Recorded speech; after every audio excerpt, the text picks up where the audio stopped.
Oh, I believe I can fly. Do you believe you can fly? We can see it, we can be it, we can do it, we can believe it, we can do it. It really aligns with what we believe in our unity principles, yes?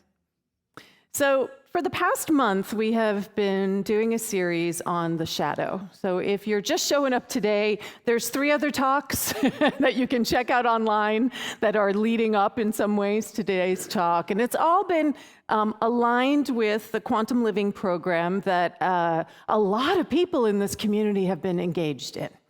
And we had our last class yesterday morning. And I just want to start by saying how amazing it is to be part of a community that is willing to step out in that way.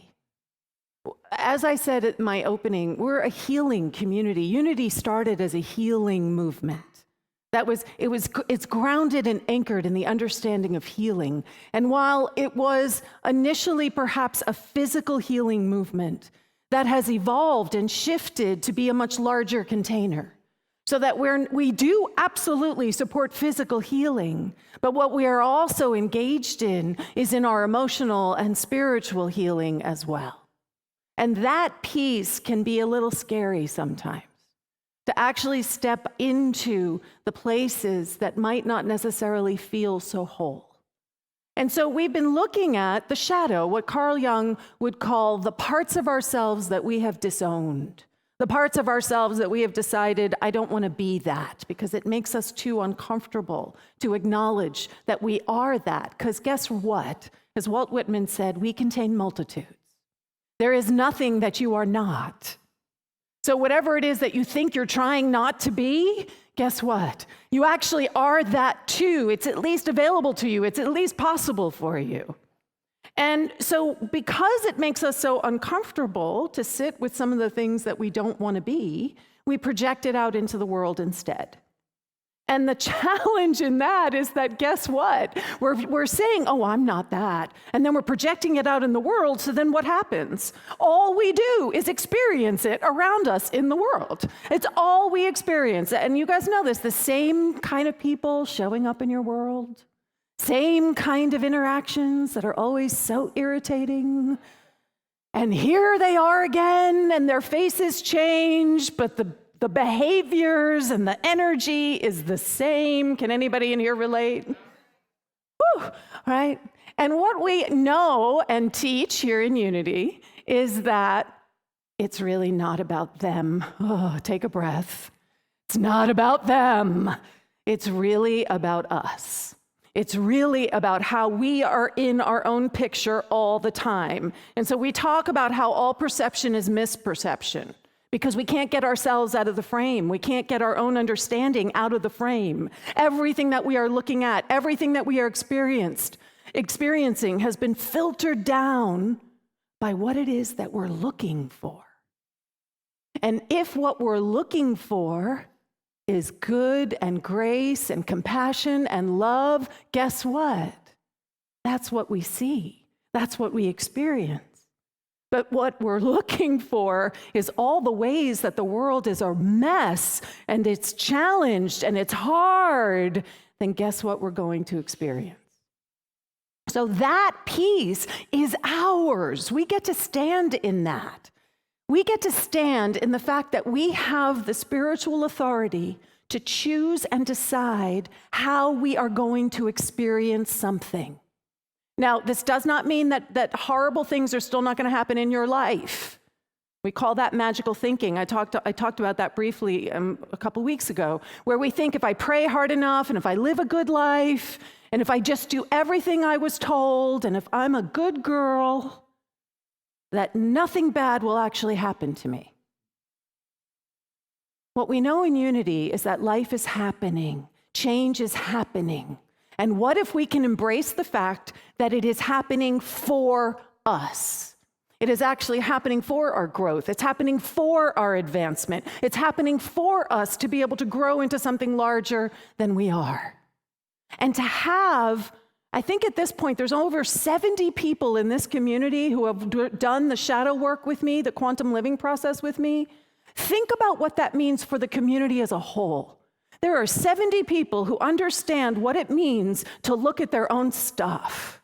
There are 70 people in this community who are saying, oh, I want to make it about you, but actually, it's really about me. Let me do my work. Let me heal the wounds that are going on inside of me. The entire community gets up-leveled in that process. And not just this community. The work we're doing with this kind of work is for the entire planet. I was sharing yesterday in class that, you know how sometimes when you're in the midst of navigating something and it just feels so hard? Like it feels harder than it should. It feels as if the weight of the world is literally on your shoulders as you're trying to move something through yourself. Has anybody ever experienced that? And that is because on some level, it is. Collective consciousness exists. The wholeness of who we are exists. And so the healing work that you might be engaged in for yourself personally is not just for you personally. You are doing that work for everyone on the planet who has experienced that level of trauma or that level of hurt or that level of disillusionment. Because we are not separate. So in those moments when it feels that hard, just take a breath. My mantra for this past month has been compassion, compassion, compassion. And you just have compassion for yourself, and you have compassion for everyone else on the planet who is stuck in this false belief the same way you are. But that you are willing to do the work, and you're not just doing it for yourself. This teaching sometimes can become very navel-gazing, shall we call it? Where we get very internal. And I am here to remind you again and again and again that nothing that you are doing here just for you is just for you. It is for the entire world. And when we embrace that, right, when we actually engage in that consciously, it exponentially expands the healing field. It exponentially activates something in this world. So this is the work that I've signed up for. And I have just been so grateful and honored and in awe and inspired that so many other people in this community are saying yes to this type of work. Because let me be clear, it's not that easy. It's really not to take a look at the parts of yourselves that you don't want to be. So who we actually are is this. Right? This is who we are. We are radiant light. We are the day star that the choir sang about. We are the wholeness that is everywhere, that is available and accessible to us. We are that divine beingness. It feels good, doesn't it? But all too often, this is who we think we are.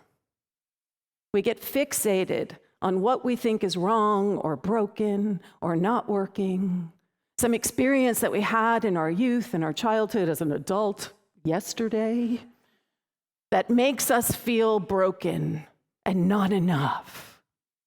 And there's a dissonance there, isn't there? And that dissonance makes us uncomfortable. So we try to avoid the fact that we think we're broken. We try to pretend that that's not true, and that's that projection piece. So, oh no, I'm not broken, but the world is broken. We send it out there in the world around us. So Charles Fillmore talked about healing being to make whole. Wholeness is a divine quality in Unity's teaching. It's an absolute. It is something that there is no opposite to. There is no opposite to wholeness. It is. It's like oneness. There's no opposite to oneness in the absolute. In the relative world, we can chop things up into pieces. But in the absolute, there is only wholeness. And that is what healing is. Healing is the process of, it's not so much, look at me, I'm going to correct Charles Fillmore. So it's not so much that we are making ourselves whole. It's that we are remembering that we are whole, right? That's what's happening, is that we are whole. It's in our innate beingness. So we don't have to make ourselves anything But we have to remind ourselves again and again and again, oh boy, and again and again and again. And that's our practice. That's our practice. That's what spiritual practice is for, so that we keep building that muscle. Think of meditation and prayer and being here in community and taking classes as your spiritual gym. You are building those muscles. And if you don't go to the gym, what happens? Scary sometimes what happens, right? COVID reminded us what happens when we don't go to the gym. So Carl Jung he says that the shadow, right, the parts that we have disowned, the parts that we think are broken and we don't want to own, that part of us is the block that separates us most effectively from our divinity. That is the obstacle to our understanding the truth of who we actually are. And everything that we have been looking at over this past month around shadow has been to acknowledge that healing has to begin with the places where we think we're broken. We can't avoid it. That would be a spiritual bypass. We can't just go around the parts of ourselves that hurt or sore or, right? We don't bypass around things. My teacher, Paul Hasselbeck, will say that's like putting, you do these lovely affirmations. I am beauty, I am beauty, I am beauty. And what you actually feel inside is I am a horrible, disgusting person and I don't want anybody to know. And when we do that, it's like putting frosting on a moldy cake, right? But there's no point. Like, we can say that affirmation, I am beauty, I am beauty, I am beauty, till we're blue in the face, but it doesn't mean anything. It doesn't impact us unless we are willing to actually become present to the part of us that doesn't feel that we are beauty. We have to be brave enough. We have to have courage enough to actually touch those spaces. And the thing that the quantum living teaches us, and what's so beautiful about it, is that we start to recognize when we're willing to step into it, that it's not as scary as we actually think it is. That on the other side of our fear and our resistance and, I don't want to touch that, on the other side is freedom. On the other side is ease. On the other side is grace. On the other side is the wholeness that you actually are. So a lot of what the quantum living is focused on is the quantum understanding of the world. And we use that consciously in the quantum living process. So quantum essentially is saying, in the most barest bone way, that everything is both a particle and a wave. It can be either one. It can be a particle or it can be a wave. Or wait a minute, it can be a particle again. Oh wait, it can be a wave again. So what the quantum living process does, and what we're all invited into, is this past week we were looking at how our past was against us. How we thought that the things in our past are actually against us even now, in this day, in this moment. And when we apply quantum understanding to our memories, to our past, we have a choice. If everything is a particle and a wave, what happens if we take the fixed understanding that we have about who we are or what happened to us or all of that? What if we take the fixedness of it, the particleness of it, and we allow it to become a wave again? What happens if we release it into the realm of infinite potential and infinite possibility? What happens if we make space for something else? I shared a couple weeks ago that there's over 200 billion bits of data that your brain processes in a second, right? Actually, that's incorrect. There's over 200 billion bits of data available in every second. That's it. And out of that, do you know how much your brain actually processes? 200,000. 200,000, like 0.1%, 0.01% of what is available to us is what we actually process. So what if we take the particle, what it is we think we saw, what it is that we are so attached to, and we allow it to become the wave?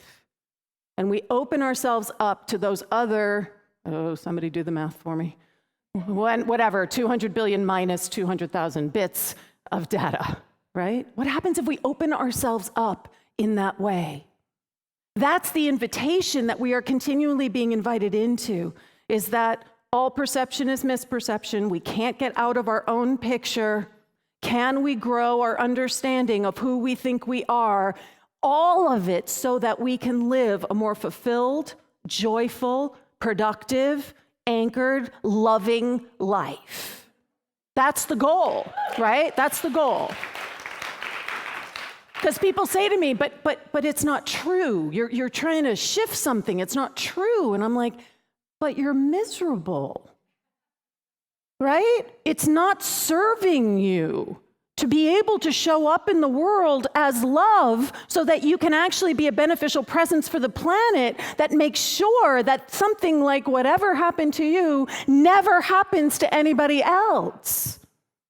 If we are so fixed in our story that we can't heal ourselves, if we're not going to allow our own healing, then how can we ever imagine that we can heal the world? Because we're not separate from it. This is where the inner work becomes the outer work, and the outer work is the inner work. There's no separation. So one of the things that I love, it's a great visual representation of what I'm speaking to, is the Japanese art of Kinsuki, right? And what it means is the art of embracing wholeness within brokenness. So we can acknowledge that there are parts of ourselves that are hurt. We can acknowledge that there are parts of ourselves that feel less than and broken. But in that, there is always wholeness. Even in what you think is your brokenness, there is wholeness. So they start off with a piece of ceramic that might look like this. And they take this brokenness and they transform it into this, or this, or this. Gold is used to mend the seeming brokenness. And it has become an art form of its own, yes? You can see in some ways that this is actually more beautiful than the quote-unquote perfection of what something might have been originally. There is something in the brokenness that is, this is our work. We are saying those pieces of ourselves that we feel are broken, we are being invited to bring those back together and to heal our sense of not enoughness, our sense of brokenness, to be the gold, to be the light, to be the adhesion of truth that allows us to step forward even more radiant than we were before, even more beautiful than we were before. We somehow think that the things that broke us, quote unquote, make us less than. But what if those things actually make us the most beautiful, authentic, radiant being that we are? I shared last week how I broke my back when I was 26. And I shared that moment of looking down that hill in Golden Gate Park and thinking, wow, that's really steep. And then I did it anyway. And I broke my back at the bottom of that hill. And how long did I stand with myself again and again at the top of that hill, saying, in that moment of, wow, that's really steep, what if I had just stepped back? I have gotten to the place in my life, honestly, where if I could whisper in my 26-year-old ear, I would say, go. Go for it. Because that moment created who I am today.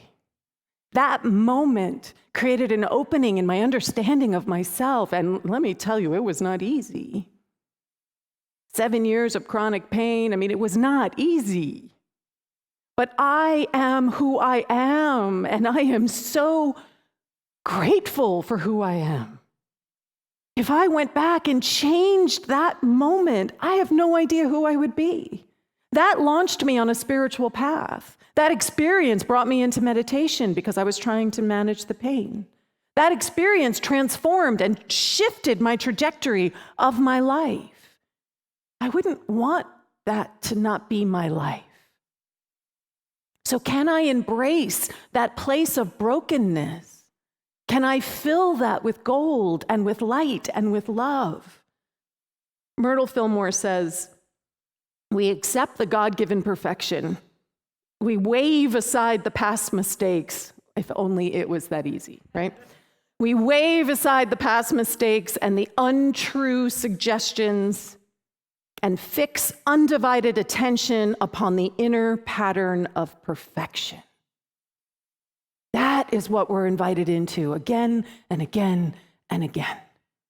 To let go of the story, to let go of the myth of not enoughness, of how hard it all is, and to embrace the inner perfection that is available to us. And while it may not be as easy as just waving it away, there are practices that we can step into that support our being able to move past that. Affirmative prayer is really powerful in that way too. To accept our God-given perfection so that we can be this pot. We can be the sense of brokenness doesn't go away, right? And yet the brokenness is part of the wholeness. So we don't have to leave any of ourselves out of this equation. There is no part of yourself that gets to be set in the side or is a bad part of yourself that has to go to the corner. There is room for every part of who you are to be called forth into an understanding of wholeness. Because there's a sacred beauty in the fractures of our life. And if we can appreciate them and honor them and truly be grateful for them, that is when our life is transformed. So how do we do this? The first thing is that we have to recognize that there's a need for healing. I know it's hard sometimes in spiritual communities, particularly in a community like this, where people have been doing this for a really long time, where you have been working the work, where you have been anchoring principle, where you have been doing the prayer work, where you have been showing up. And in that space, though, there is always going to be room for more healing, because there's that part of us that feels separate, whatever that part is, that's what we're inviting into healing. So first, recognizing that there is a need for healing. And then, as we do in the quantum living process, really honor your feelings. Really honor and name and become conscious of the feelings that are alive for you. And this is a really big piece of the quantum living process, is building our emotional intelligence, building our capacity to be able to name and to understand what is happening in any given moment. And we all have different levels and skill sets of awareness around our emotional life, but we can grow that emotional life. So they've done studies that have shown, so they talk about intelligence quotient, which is your IQ. They talk about spiritual intelligence, right? Your SQ. And then there's your emotional intelligence, your EQ. And what they have discovered is that EQ hits a certain level and it'll level off in adulthood somewhere. And the thing that will allow your EQ to grow is if you grow your spiritual intelligence. And as you grow your spiritual intelligence, your emotional intelligence rises with it. That's what I'm inviting all of us into. Because if we can become more conscious of whatever those feelings are, then we're not afraid of them anymore. If we can honor those feelings, we don't have to be afraid of those feelings. And then the big one, practicing compassion, right? When you feel stuck, when you feel frustrated, whatever is alive for you, can you bring compassion to yourself? When you let yourself down, right? I had an interaction with somebody this week, and my reactivity was probably like a 1 or a 2 on a 10. Like, it wasn't that big. But the response to the email that I sent them, so my signature in my email is love, light, and abundant love, light, and love, something like that, right? I can't even remember my own signature. Thank you, abundant love, light, and laughter. And we're going to laugh at that, right? And they sent back an email saying, well, that was a lot of love, light, and laughter. And I thought, oh, they totally called me out. How awesome is that, right? Because in that moment, I had an opportunity to really be present with where I was not necessarily showing up as my best, my shiniest self, and how was I going to hold myself in that? Was I going to meet myself in compassion? Or was I going to beat myself up?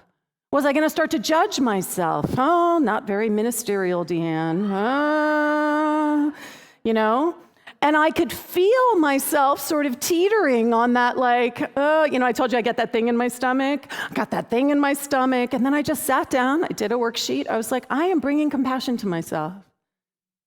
How does this shift if I'm actually okay with the fact that I'm not perfect? How does this shift if I'm okay with understanding that this is an opportunity for me to heal something? So I bring it to a worksheet, and of course, the beauty of the quantum living process is it had nothing to do with the trigger. Nothing to do with the trigger at all. It had to do with something else going on inside of me from when I was 13 years old. That's what got triggered. And I got to meet that, and I got to greet that, and I got to walk myself, my 13-year-old self, into the present day, and I got to do another level of healing. Do you think it's the first time I've talked to my 13-year-old? No. But I got to do another level of healing within myself. So practicing compassion. But if I hadn't been able to activate the compassion, can you see how I would have been on a downward spiral? I would have been buying into who I am not. I am not enough. I am not compassionate enough. I am not good enough. I'm not ministerial enough. And all the stories. And instead, I met myself with compassion and truly am grateful that I got called out. This is what we want to be able to step into, right? This kind of like honest awareness about who we are. Because ultimately, we need to trust our innate perfection. We need to trust that there is that within us that is whole, even in the midst of the brokenness. There is that within us that is absolutely whole and perfect. Just take a breath with me on that. Because that's who we truly are. That's who we have come here to be. All the rest is shadow, as Anne read in the inspirational reading. Anything that is not that is shadow. It is not the truth of who you are.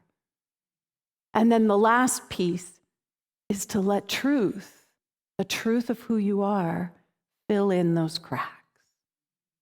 To let that truth, it's an anointing in some ways, so that those places that feel fractured and broken can actually be whole. They can actually be what they truly are. That's the invitation that we are all being invited into. Myrtle Fillmore says, healing is the stirring up within you of the God qualities which have lain dormant or which have been misused or neglected. That is what we heal. That's our gold. The God qualities that we are: love, light, joy, grace, beauty, harmony, beauty, radiance. That is what we seal those cracks up with. And as we seal those cracks up, we move from this understanding of ourselves to this understanding of ourselves. And this is how we change the world. The light that we are radiating outward, making a difference, not just for ourselves, but for everybody who is around us. So I want to invite you into some affirmations here. I am willing to recognize my need for healing. I I honor my feelings. I practice compassion. I practice compassion right now. I trust my inner perfection. And I let truth fill in the cracks. And so it is. Amen. Ashe.